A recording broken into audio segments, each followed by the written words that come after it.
Hi, I'm Kirby with Augustine e-bikes, and today I'm doing a video on buying tips for how to buy a conversion kit. Now for this video, I'm only going to focus on hub motors, and the reason for that is several. Mid-drive kits are more technically challenging. You have to replace your entire drivetrain to install them, so we're just going to focus on the hub kits, which are easy installs, and you don't have to be an advanced mechanic to install them. And also keep in mind that most of the hub motors are pretty similar. You're not going to see great wide range of what's inside them. You can see my video of what's inside a hub motor. Most of them are made by the same manufacturers in China, with a few exceptions. And if not completely made, then at least most of the parts are coming from China. And in the case of Bionics or the Copenhagen wheel, just to name a couple of examples, they've designed their own proprietary hub and then outsourced that to companies both in Europe and in Asia. I'm choosing 1,000 watt as the basic standard for this example, and the reason is you can buy today anywhere from a 250 watt hub motor all the way up to 8,000 watts and beyond.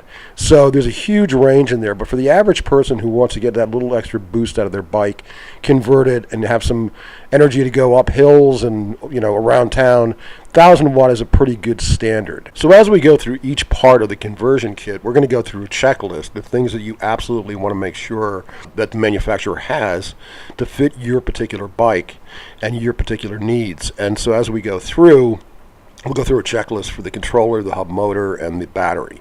So let's start with the motor. We've already decided we want a 1,000 watt motor. So I've typed in 1,000 watt e-bike conversion kit, and as you can see, a whole bunch of different hub kits have come up, and so I'm going to sort through them using my checklist. Now we already know we want 1,000 watt. The next thing on my checklist is the wheel size. So for this particular purpose, we're going to use a 26-inch wheel. Now the next most important thing on my checklist is the gearing. It really depends on what bike you're using. If you're using an older school bike, it probably has 7 gears.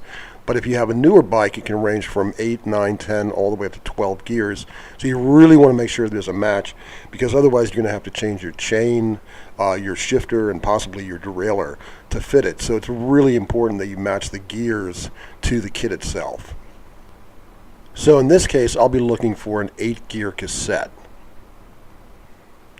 So now I can see that they have an 8-speed rear hub, which is perfect. It's a cassette, which means I can actually take it off and change the gearing if I want to later on. And then it also is in 26 inches, which is the size of my wheel, which is perfect. Now the next most important thing, and it's really important, is to see the hub dropout size, and that's to see if the hub kit will actually fit on your bike. The standard size for most bikes, without exception, is 135 millimeter in the rear. So here it says 140 millimeter, which is too wide for my bike, so I contacted the manufacturer and found out that they do have this in 135 millimeter. Now, once I've made the selection, I can now see what the price for that kit's going to be. Now, I don't have to make a decision right now because I still have to go through the rest of my checklist to make sure this is exactly the kit that I want. So now what's really important to me is looking at the controller and what the kit comes with. I can see here that it comes with a pretty substantial controller based on its length and the gauge of the wires.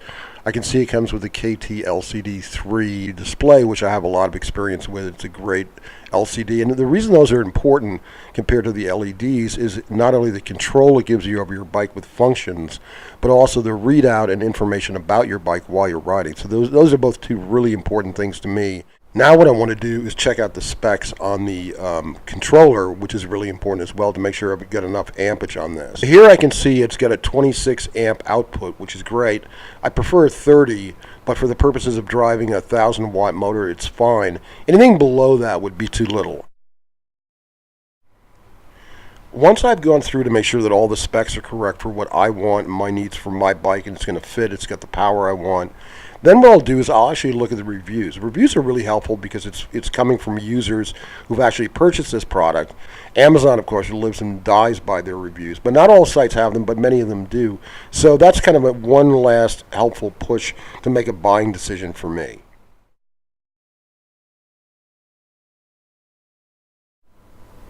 Now it's time to move on to the battery. Now I know that I've got a 48 volt kit, so I want a 48 volt battery. I want it on a down tube, so it's actually on the bike itself. And I want it to have enough amp hours to give me range. Amp hours is what gives you your distance. It's kind of like gallons of gas in a gas tank.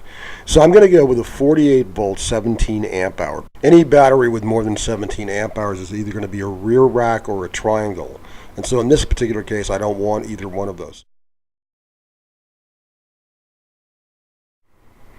So now what I want to look at with the battery is the BMS, or battery management system, and see what it's capable of. It's the onboard computer chip that's in the battery, controls output, and works directly with the controller. So I've got a 26 amp controller and a 30 amp BMS on the battery. That's perfect. Anything less than 30 BMS I probably wouldn't buy.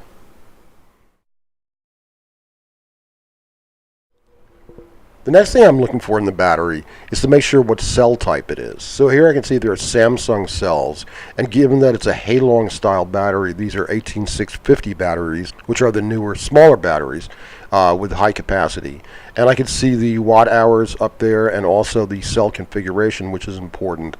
This is a very standard cell configuration. Sometimes you'll see some really funky ones, and I would just stay away from those. So now comes the hard part. Do I buy these? Price is always a factor for everybody, including me. So I've done my checklist. I've made sure that these products meet my standards of what I'm looking for. I've also worked with these companies before, so I have background and work with them. And I also do a lot of extensive research on the manufacturers, even though it's selling through Amazon or another third-party seller. But at the end of the day, you have to weigh whether the price meets what you're looking for and how much work you're willing to do or how much more time you're willing to spend. So maybe with enough research, knowing what you're looking for, you might be able to save another $100, but is it worth the 18 hours of research? So the choice is yours, but I hope these tips helped you in your buying decision. Go through your checklist, make sure that these products meet your standards and your riding needs, and enjoy.